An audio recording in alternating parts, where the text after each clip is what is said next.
Terima kasih Bang Pungkas. Assalamualaikum warahmatullahi wabarakatuh. Waalaikumsalam warahmatullahi wabarakatuh. Kita mulai nyeduh ya.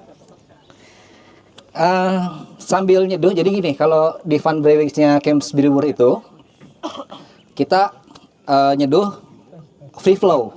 Jadi nyeduhnya mungkin bisa 10 kali, 20 kali. Jadi saya di sini bawa 13, 1, 2, 3, 4, 5, 6, 7, 8, 9, 10, 11, 12, 12. 13 satu nggak dihitung karena robusta. 13, nanti kita akan seduh terus. Nanti siapa yang mau ambil silakan. Tapi sharing ya, dikit-dikit. Karena nanti kita akan minum terus. Kayak gitu. Nah, untuk perkenalan, nama saya Teguh Awe. Saya sebagai coffee roaster di Tadi Pagi Coffee and Roastery di Depok. Ada yang dari Depok, oh tante? Nanti kalau Om Adri udah sering ikut kita nih, dia udah tinggal saya kasih sertifikat pelatihan kopi. Karena tiap camping saya kan selalu bawa full bar gini dan free flow terus sambil diskusi tentang kopi.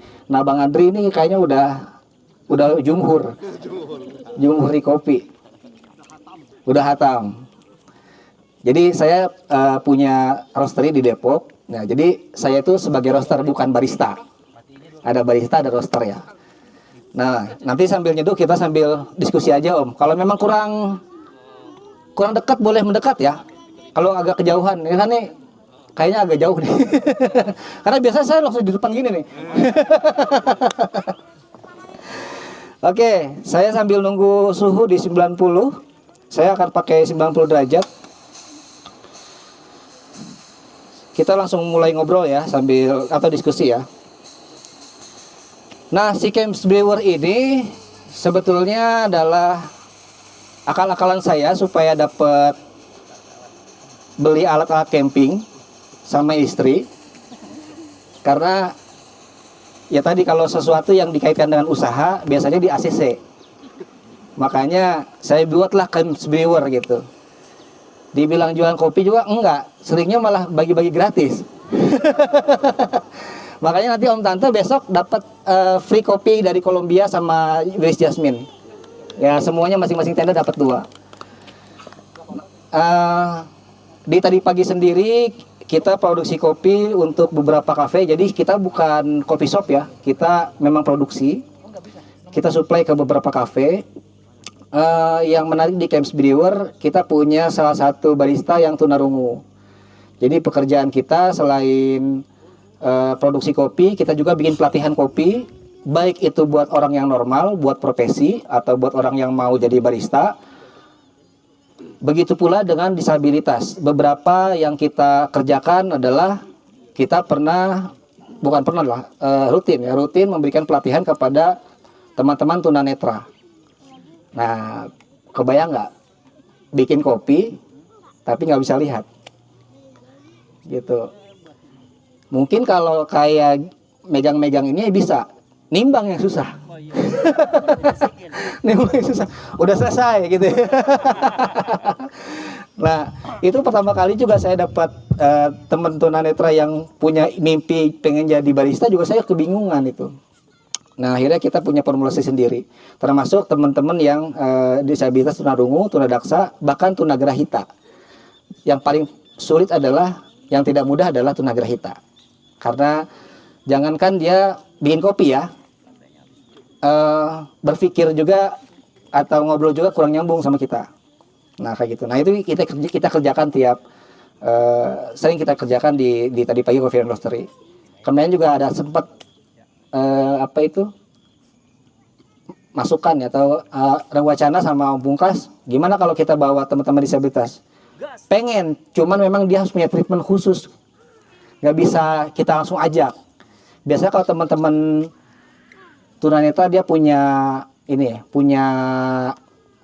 relawan pendamping. Nah itu harus kita siapin akomodasi segala macam. Nah itu juga mungkin next kita bisa ajak mereka. Asik kok, seru kalau mereka yang nyeduh gitu.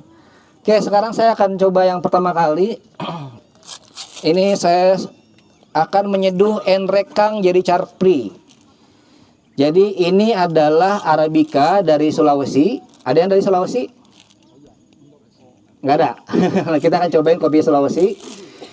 Ini dari Latimojong. Kita akan seduh. Dia punya taste note cantaloupe, cherry, plum, dan melon. Kayak gimana rasa kopi rasa melon ya? Jangan bayangin kopi rasa melon itu beneran rasa melon ya. Itu mah sirup. Ini kopinya.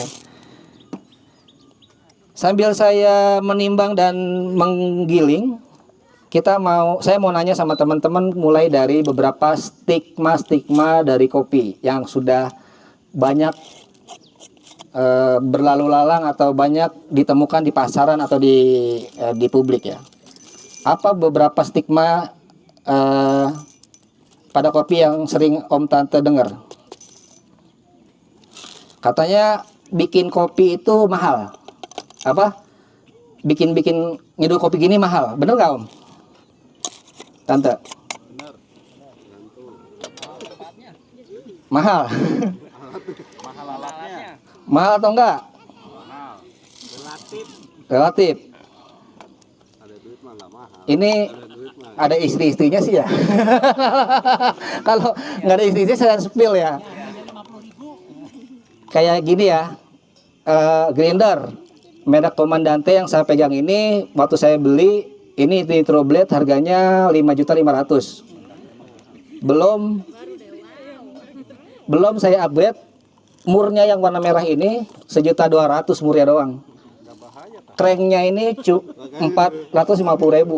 Ininya doang nih. Pantes ngakalin ya. Pantesan di. Jadi Om kalau gue mau tertarik bikin kopi kayak gini bakal di ACC nggak? Ini kasih bayangan ya. Terus apa lagi ya? Yang nggak masuk akal paling teko ya nih. Teko Om Tante berapa teko kira-kira ini ya? Teko merek Kobu untuk tekonya doang 1.700.000. Pegangannya doang 450.000.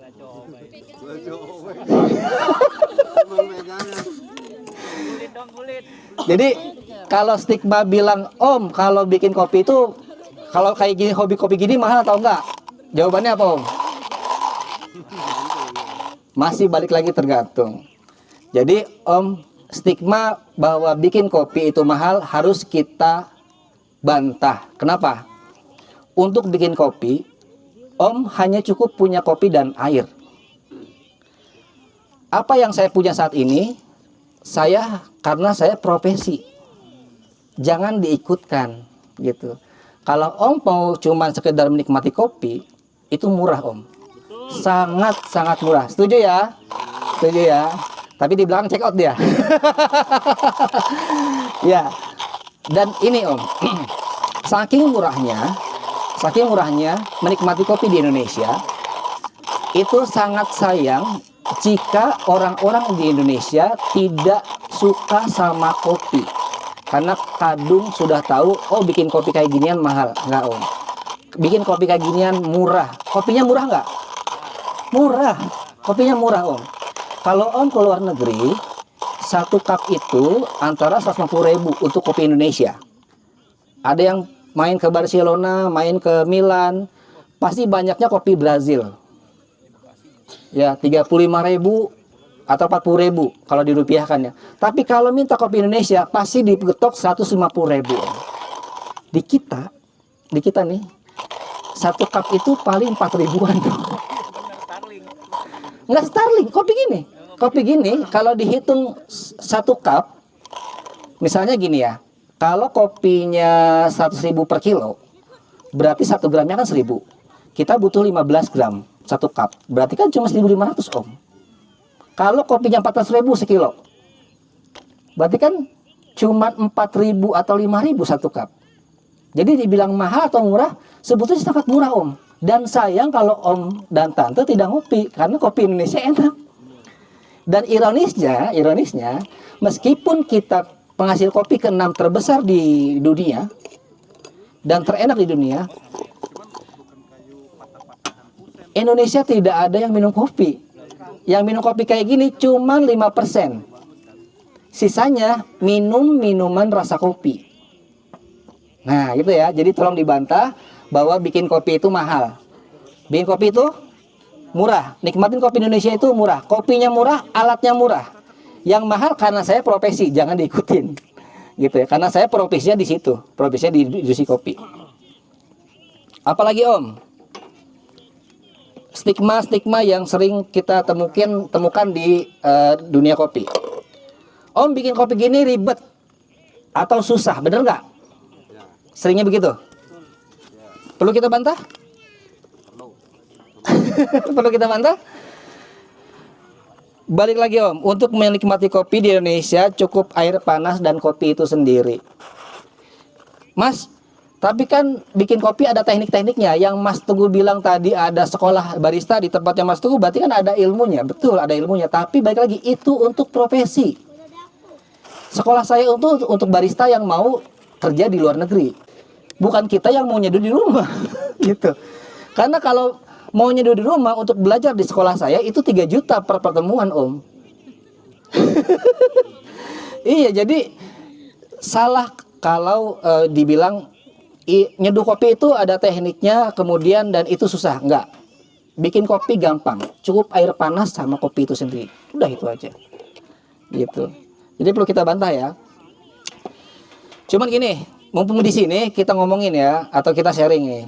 Om, sebenarnya bikin kopi itu gimana caranya? Dan Om Teguh ini ngapain sekarang? Bikin kopi itu mau muter-muter pakai semua alat yang ada di depan saya ini. Saya punya filter, ada bawa 5 filter sama bawa alat aeropress. Mau apapun tekniknya, itu metodenya cuma 3. Metodenya cuma berapa? 3. Yang pertama adalah metode rendam. Nah, ini kalau di materi sekolah barista itu namanya immersion. Ya gitu ya Om, kalau di sekolah barista itu supaya harganya mahal, kita ganti istilah Indonesia jadi bahasa Inggris. Aslinya apa? Rendam. Rendam.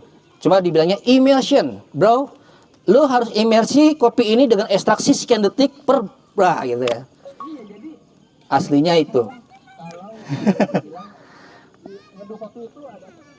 Nah, kemudian gampang. Apa tuh? Ada bocor. Kemudian yang kedua, setelah rendam ada metode saring. Apa Om? Metode saring. Yang ketiga, yang terakhir itu metode peras. Apa Om? Metode peras. Jadi cuma ada 3 metode. Mau pakai alat apapun, metode cuma 3. Ini materi yang ada di sekolah saya. Rendam, saring atau filter, nah, peras atau pressure.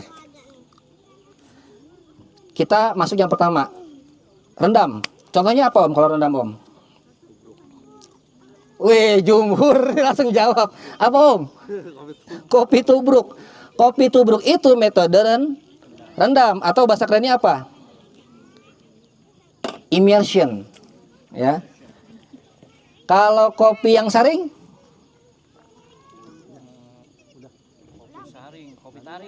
Ini ya, kopi tarik, kopi tiam yang disaring. Pokoknya semua yang disaring, yang difilter. Ini juga termasuk saring. Ini saya pakai origami. Origami dan filternya wave. Nah, ini saring. Apalagi saring? V60 saring. Kalau pernah dengar V60 ya. Apalagi? Drip, yaitu saring. Nah, gitu. Habis itu apa? Peras. Yang ketiga peras atau pressure. Apa Om kalau peras Om? Kopi peras itu espresso. Yang pakai alat espresso itu namanya peras, di pressure. Kayak gitu. Jadi cuma 3 Om. Ketemu sama beberapa metode itu pasti beberapa alat pasti ketemunya 3 metode itu. Percaya sama saya. Nah, kemudian ada juga yang campuran kedua metode tadi dijadi satu atau 3-3-nya jadi satu. Contohnya apa Om? Ini aeropress. Aeropress itu kita rendam juga, kita saring juga, kita peras juga. Nah, jadi itu campuran ketiganya.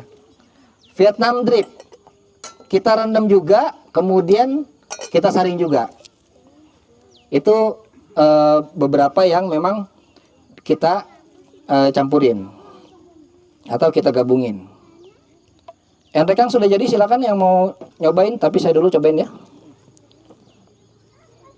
Ini bukan pas bunga.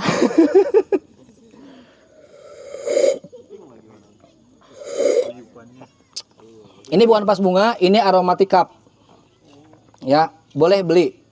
Di Jepang, mereknya Origami, harganya pas 50.000. Baunya apa tuh? Pertama kali saya beli, istri bilangnya pas bunga, saya marah-marah. Boleh diikutin beli ini? Jangan, karena kebutuhan saya untuk QC. Ya, bukan untuk menikmati kopi. Monggo Om, yang mau ke depan silakan. Kita akan seduh lagi. Selanjutnya setelah Enrekang. Coba Om. Mangga. Oh ya, mannernya di sini adalah menuang sendiri ya. Karena saya kalau menuangin sendiri nggak tahu gimana pengennya teman-teman. Izin Om. Mangga silakan. Enrekang Sulawesi. Ini Enrekang Yeri Capri. Yeri Capri adalah salah satu prosesor yang kemarin menang lelang perlombaan petani di Indonesia. Rasanya melon, tapi kalau dicobain ya jangan menganggap ini melon beneran. Sirup nanti jadinya. Kemudian abis ini Patuha Ranca Bali. Patuha Ranca Bali prosesnya natural lactic anaerob. Varietasnya Sigarutang, Ateng, Java Preanger. Ketinggiannya di 1500 sampai 1600 mdpl. Rose level saya medium. Rasanya adalah yogurt, banana, dan floral. Nah, gimana nih yogurtnya?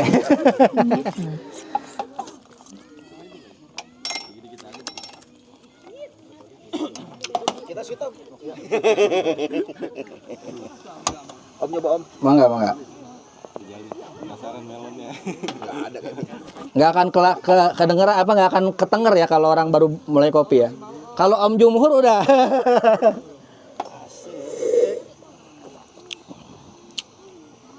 Ibu-ibu kali mau nyobain, pengen tahu rasa kopi kayak gimana? Ayo Bu.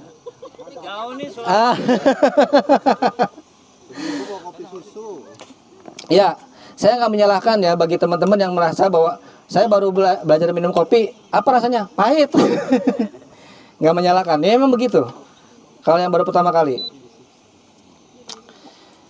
Selanjutnya Patuha Ranca Bali. Test note-nya yogurt sama banana. Masih ada. Anak saya pengen. Ini. Tinggal dikit lagi Om, silakan Om. 5.000. Enak. Habisin. Pahit nih. Oh, aduh. Kagak asem. Kalau kurang ini Om 5.000 nih Om. Tenang. Ada 28 varian. Ada 12 varian, kita akan nyeduh semua. Dan itu kalau belum puas, seduh lagi terus ya. Nah sekarang saya akan pakai filter namanya strawberry drip. Ada lagi, ini dari Akora Koki. Itu ada sense stroberinya Om begitu. Kalau ini yogurt. Oh, malah yogurt. Enggak, ini namanya strawberry karena bentuknya kayak strawberry Om. Oh, hanya bentuk ya. Satu lagi Om. Nah ini, saya berharap ini nih, pertanyaan-pertanyaan kayak gini nih, kita diskusi nih. Biar saya jangan ngomong doang.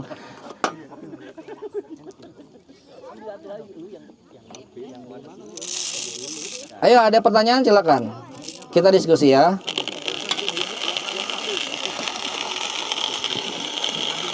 Nah ini beda lagi nih grindernya nih. Pakai baterai. Iya. Jangan berapa terus. Ditumbuk ada nggak Om? Yang ditumbuk, yang dikunyah juga ada. Nah, saran saya kalau mau camping itu belinya yang udah giling aja. Gitu. Kalau memang belum punya rencana atau punya keinginan untuk beli gear-gear khusus kayak gini, karena saya pernah punya yang asal beli patah Om. Jadi nggak ngopi seharian. Selama camping nggak ngopi. Udah patah ketelan lagi Om ya.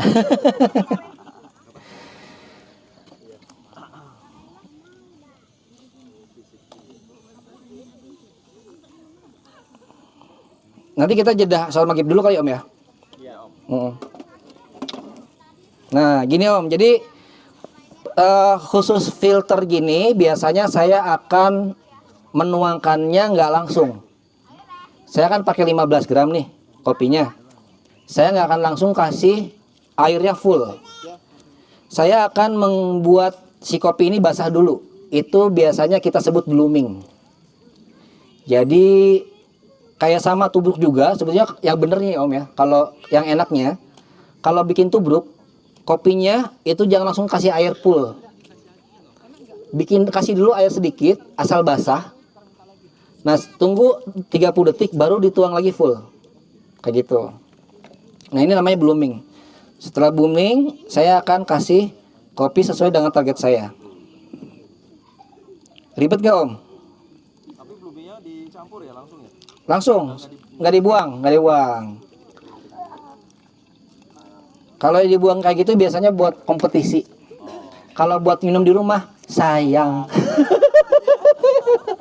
Kopi mahal-mahal dibuang sayang. Kalau buat kompetisi, mau enggak. Saya kalau kompetisi juga, kopinya saya treatment. Setelah ini biasanya saya bikin 3 interval. Jadi nggak semua saya penuhin, saya tunggu dulu. Ribet Om kayak gitu? Ribet bagi yang nggak suka. Om tante sama tetangga yang nggak camping dibilang ribet gak camping? Jelas. Udah bener tidur di rumah, tidur di tenda hujan-hujan, ribet banget. Ribet kata dia karena dia nggak suka camp. Kita suka camping, nyaman-nyaman aja kan? Sama Om. Saya nih asal dilihat orang, Mas Teguh bikin kopi ribet banget. Bagi orang yang nggak suka, bagi saya yang suka ya enak-enak aja gitu. Sama Om kayak gitu, kurang lebihnya.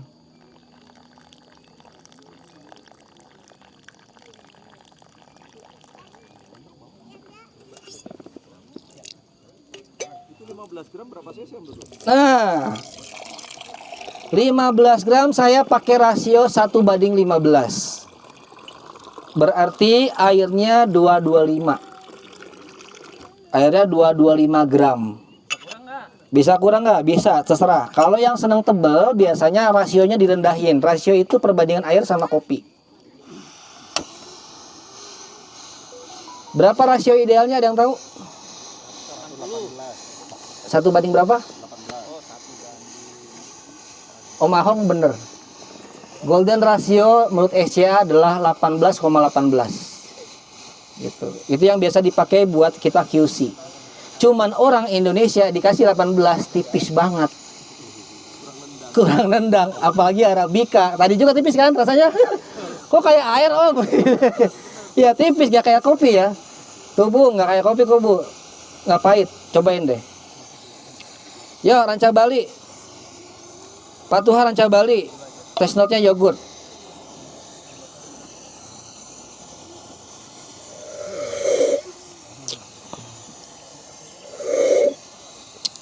Silakan. Coba lagi. Di mana enaknya ya? Di sini kali ya. Maaf sponsor. Belum masuk sponsor. Silakan. Ya, itu Patuha Ranca Bali. Habis ini kita akan seduh lanjut. Lanjut apa? Ini dulu. Lanjut ya, masih bisa nih. Habis ini Argopuro Hermentic. Nah, ini dari Poktan Walida. Dia prosesnya natural anaerob 96 jam. Desanya Desa Telogosari, Besuki, Situbondo. Ada yang dari Situbondo? Varietasnya Lini S 795 Kartika Orange Bourbon, ketinggiannya 1800 mdpl. Enaknya mah deketan sini dong. Jauh-jauh beneran. Biasanya saya di sini nih, depan orang langsung. Bener. Ini belum buka puasa soalnya saya nih. Rose levelnya medium, test note-nya passion fruit atau black plum dan pineapple. Nanas nih, nanas Subang nih. Ayo kita cobain. Kita cobain nanas Subang. Kayaknya saya mau pakai lagi origami. Lebih strong dia yogurt ya, yogurt sama floral yang lebih strong biasanya. Bali, Ranca Bali. Ranca Bali Ciwidey. Apa ya? Ada rasa ininya lah. Kopinya itu. Kopinya kerasa. Kalau tadi tipis. Tahu tipis. Tebal ini. Ini tebal, agak tebal nih. Yang saya lagi suka Kolombia. Nanti saya akan seduh Kolombia. Kayak terakhir Kolombia kali ya. Iya, Ranca Bali yang pernah juara itu ya, Om. Hampir semua yang saya bawa juara, Om. Juara semuanya. Iya, khusus Camp Brewers kemasannya juga mahal di kaleng. Iya sih. Makanya saya pakai yang juara, termasuk yang robustanya. Tadi kemarin Om Pugas request minta robusta. Saya adain, saya kasih robustanya, robusta Flores Manggarai. Itu pun yang fine. Itu yang mahal, paling mahal. Nah itu, ini hampir juara semua. Kayak gitu Om. Jadi kalau saya biasanya kayak gini, selalu nyeduh di tempat camping. Ini silakan kalau mau di review. Nah, mau dikeliling-kelilingin silakan. Harga pura nextnya. Langsung. Kayak ransum.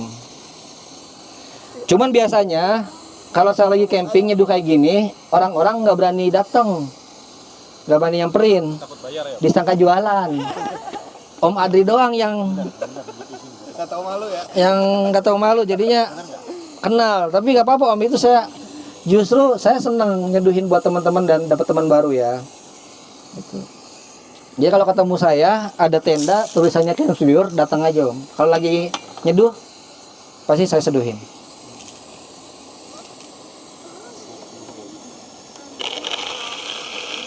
Om Teguh, Ya. untuk ukuran grinding kopi nih, itu ada beda nggak dengan yang medium? Asal aku cuma halus. Ada pengaruhnya nggak? Ada pengaruhnya. Kalau yang tadi kan itu biasanya siapa? Ini yang saya seduh tadi itu namanya medium to fine. Sedangkan yang pertama kali Di daerah itu medium. Jadi lebih halus yang tadi. Lebih kerasa nggak rasa kopinya? Yang kedua. Kerasa ya. Nah, itu ada bedanya di situ. Jadi semakin halus ekstraksinya, nah bahasa kesolah kopi nih. Ekstraksinya semakin tinggi. Lebih berasa. Dan kegunaannya juga beda Om. Kalau buat yang halus biasanya buat metode peras. Kalau metode saring jangan halus. Kalau halus mampet dia. Nggak turun ya gitu.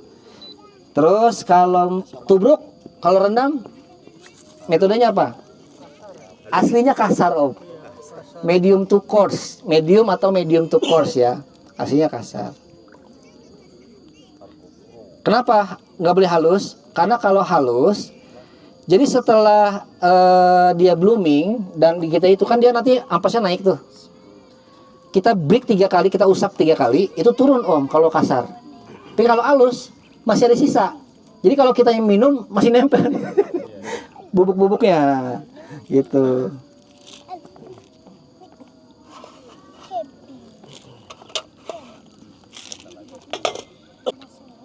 Gitu, ada lagi? Oh, memang kalau ngopi mesti kumur dulu air hangat Om. Kumur dulu air hangat. Buat apa ya? Kumur air gimana Om? Ya biar kagak masuk angin gitu. Gak apa-apa.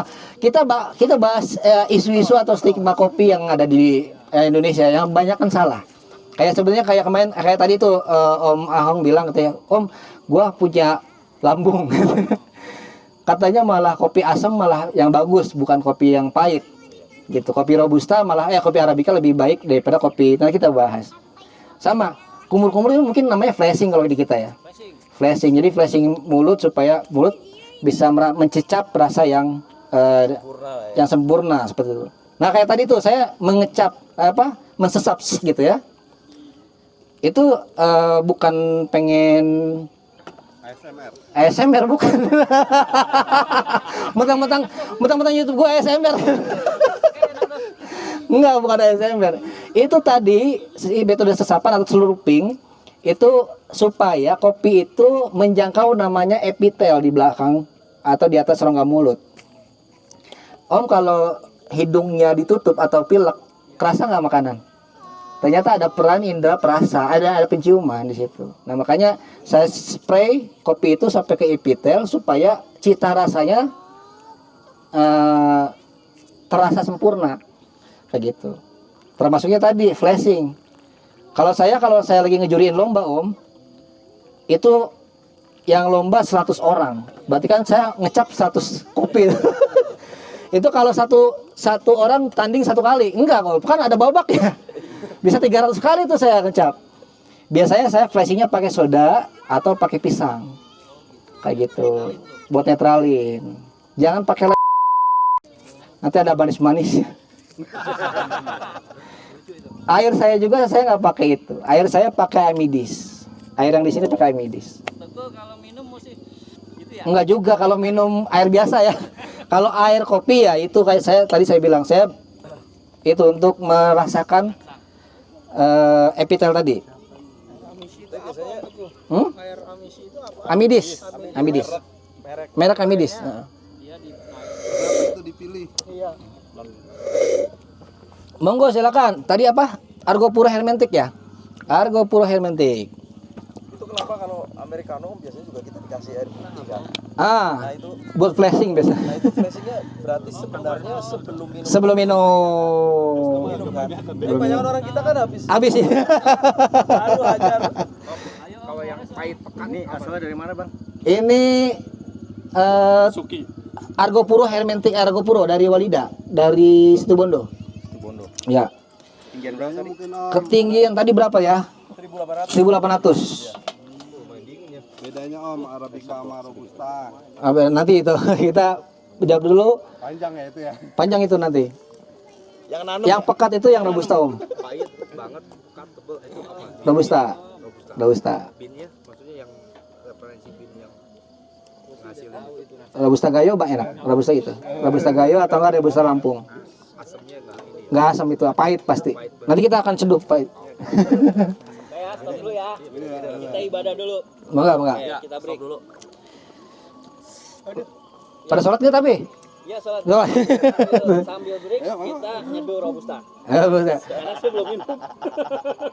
Om Pungkas cobain Om, nyobain Arabica, nyobain. Penasaran nih. Toilet sih deket. Ah, Oh, ya udah. Om Adri mungkin jadi testimoni. Pernah nggak Om kita minum kopi seharian langsung perut sakit nggak ya? Aman ya. Ada beberapa temannya juga sama, keluhannya sama kayak Om Ahong. Minum kopi terus, yang sama saya malah sehat. Oke, assalamualaikum warahmatullahi wabarakatuh. Kita jumpa lagi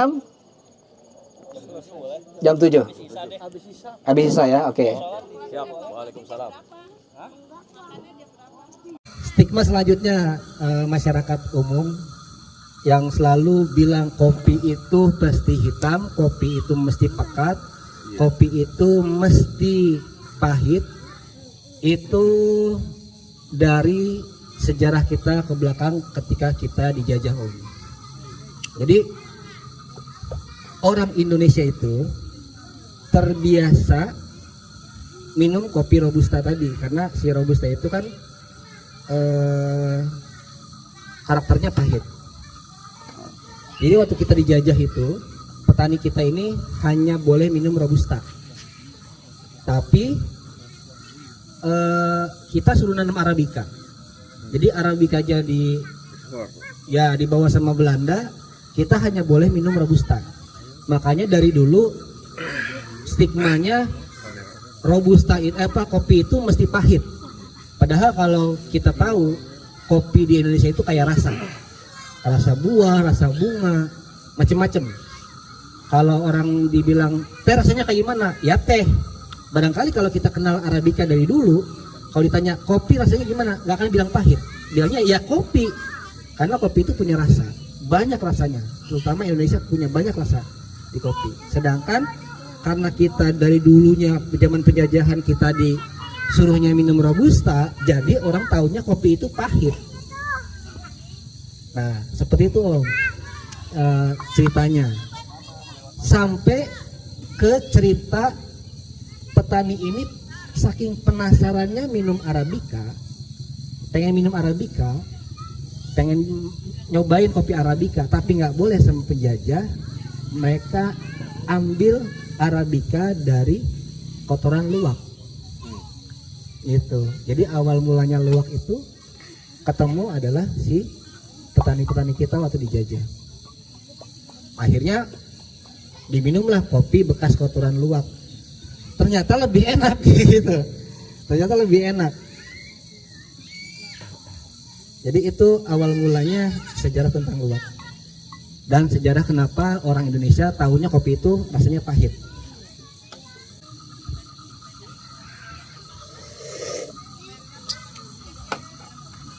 Om, kamu ujang watermelon. Kamu ujang. Kamu ujang. Watermelon. Om mau robusta. Sini ininya. Apa? Gelasnya. Mau nyobain nih Om, katanya dia. Rasa semangka, penasaran kopi rasa semangka. Jadi, minta maaf. tapi baik lagi ya. Yang tahu rasa semangka yang sensorinya udah terlatih. Orang yang nggak biasa pedas, kena cabai satu pedas banget. Nah itu sensorinya belum terlatih. Ketika orang yang terlatih makan sambal, dia bilang 10 cabai nggak kerasa. Sama kayak kopi. Om, ini rasa kopi katanya ada rasa nanasnya, mana rasa nanasnya gitu. Makanya saya bilang, saya disclaimer dari tadi, ini bukan melon yang benar-benar rasa melon ya, tapi ya kopi, cuman memang ada hints rasa melonnya. Selintas rasa melon. Nah, rasa ini watermelon. Rasa semangka.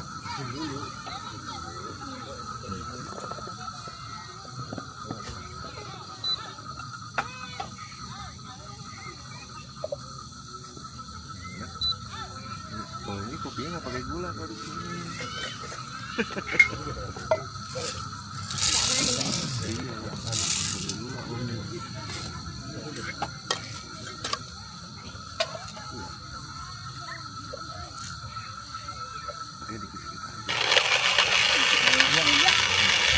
Hikmah lainnya tentang kopi luwak.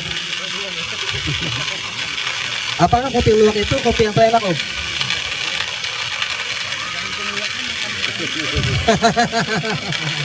Ini banyak yang ini nih, banyak desas-desus dari mulai kehalalannya, mulai dari harganya, mulai dari klaimnya. Kopi luwak pernah menjadi kopi yang terenak di dunia.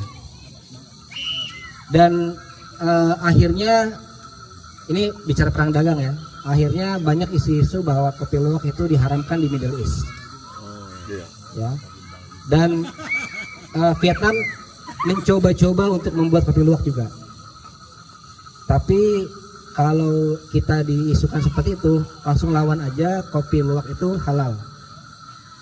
Karena itu adalah isu yang dibuat untuk perang dagang, supaya kita tidak dapat posisi kopi terenak. Kalau buat di luar negeri ya. Kopi luwak adalah kopi yang bahan kopi kan halal. Jadi setelah Islamnya barangnya halal, cuman mutanajis, kena najis.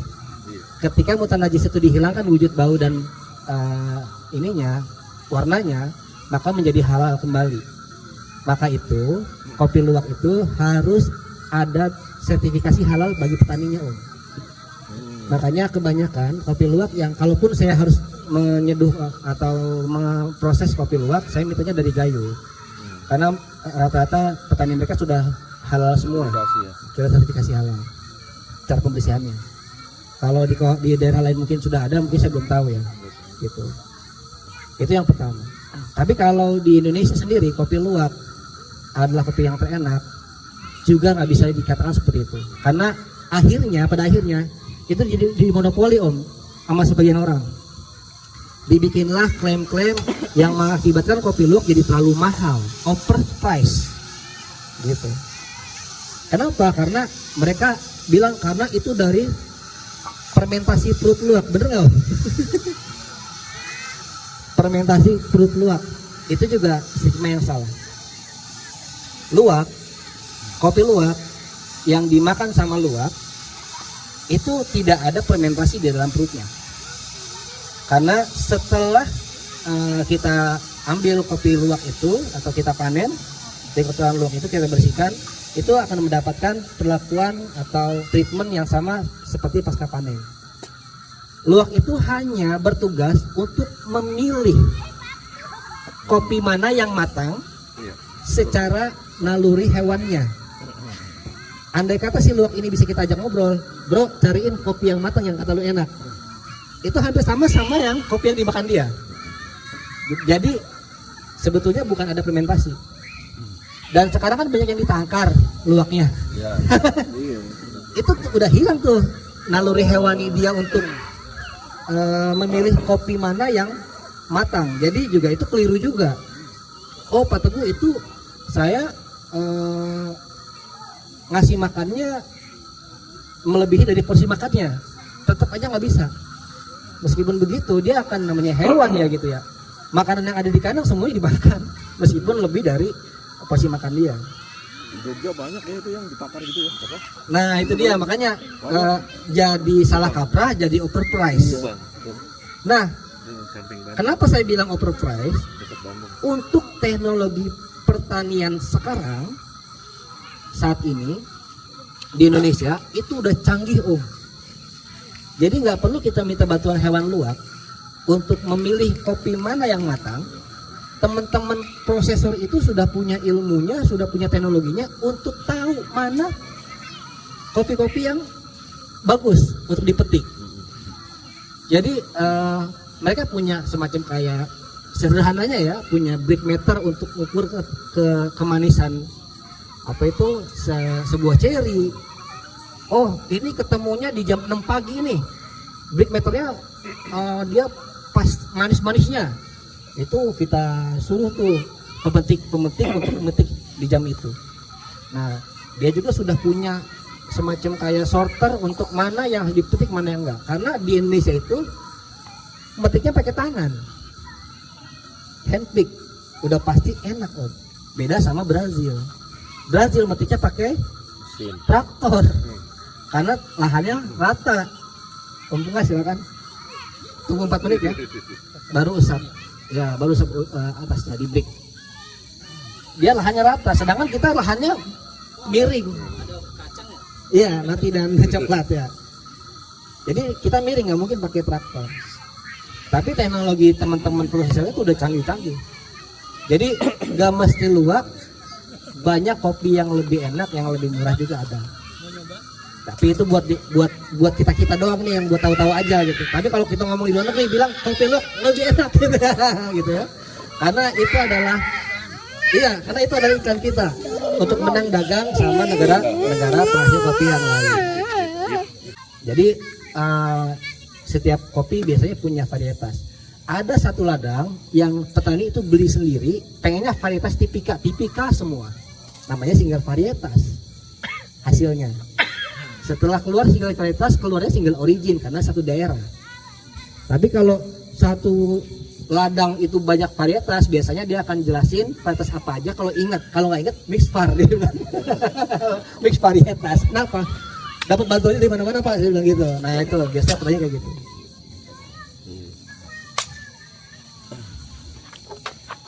Kursi udah dibawa ente.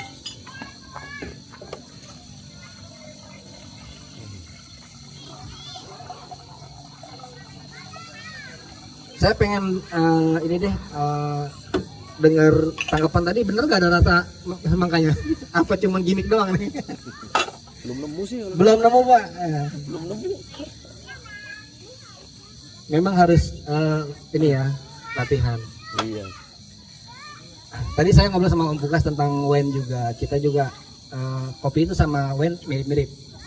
Wine juga kan kalau sommelier yang nyobain tuh keluar macam rasa-rasanya itu, ada bright, ada clean, ada macam-macam. Nah kita kalau nyobain wine pertama kali ya mabok gitu. Gitu ya. Hampir sama.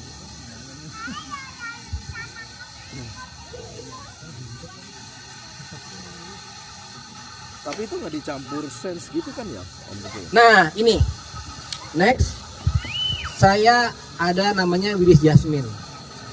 Ini prosesnya infuse, jadi memang artificial. Ini yang dicampur dengan melati. Pasca panennya dicampur dengan melati. Kita akan cobain Pada kopi. saat roasting ya? Bukan. Bukan. Kita akan cobain rasa melati. Gimana? Aroma melati. Aroma melati itu biasa ditemukan di kopi Gesa.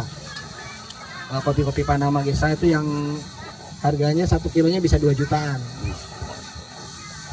Ini untuk yang versi BPJS, teman-teman camping nih biasanya versi BPJS. Nah ini infus, kalau bahasanya bukan infus, infus. Ada yang infusnya pakai nanas, ada yang pakai pisang. Apple kayaknya belum, kemahalan Apple-nya. Tapi saya pernah ngerasain kok. Apple biasanya emang keluar Om. Oh dia. Nah, apple itu adalah apple coklat, kemudian tamarin, kemudian floral, itu rasa-rasa yang sering ketemu. Gitu. Biasanya yang nggak sering ketemu itu yang dibuat infus tadi. Ada kayak kemarin saya jual cookies, rasa cookies vanilla. Nah itu pakai vanilla, tapi kalau jadi cookies. Jadi biasa aja. Ini oh itu RTD namanya. Ini. Ini bukan esen, ini amidis. Air biasa. Fungsinya buat apa? Gini. Ya, ini kan kalau kita nyeduh lihat no. Banyak sekali partikel-partikel kopi yang nempel karena si putaran itu kan. Pakai RTD itu jadi rapi. Kita buktiin. Saya pakai biasanya, cuman males aja. Sama gini-gini nih. Biar ada kerja. Ini saya pakai biasanya. Bukannya itu bukan esen ya, nggak ada kopi apa.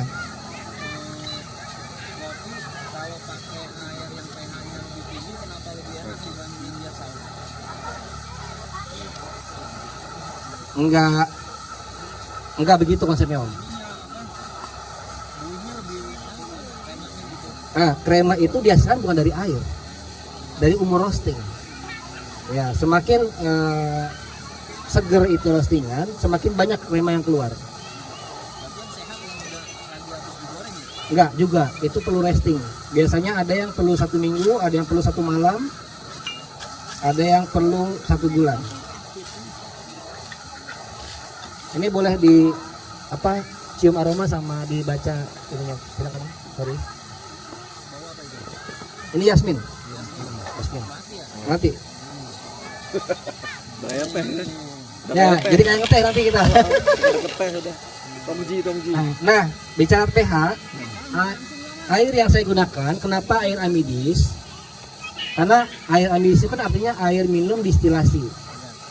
Kalau baca di botolnya, itu bukan air mineral loh. Iya, air demineral, makanya tutupnya oranye.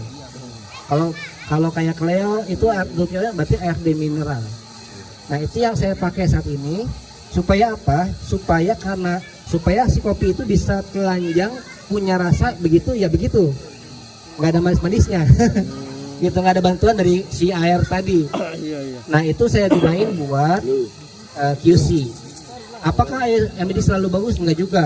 Ada yang memang kemudian orang butuhnya air yang ada manis-manisnya gitu. Saya butuh itu untuk QC.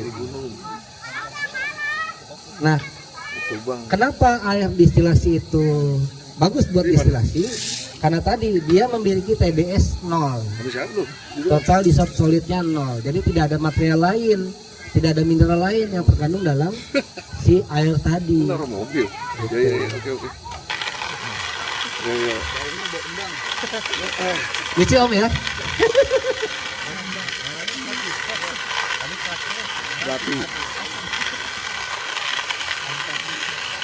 Terakhir kita infus pakai vanilla, keluarnya pakis. Aromanya jadi kayak aroma kaleng kongguan. Telepon. Dalamnya rengginang nggak? Campur rengginang kalau ada namanya rose.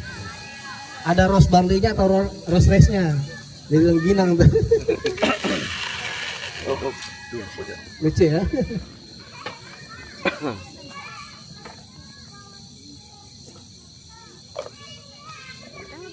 Wangi ini bener. Ya, oke ya. Rasa nih. Itu Panama Gesanya versi BPJS. Oh.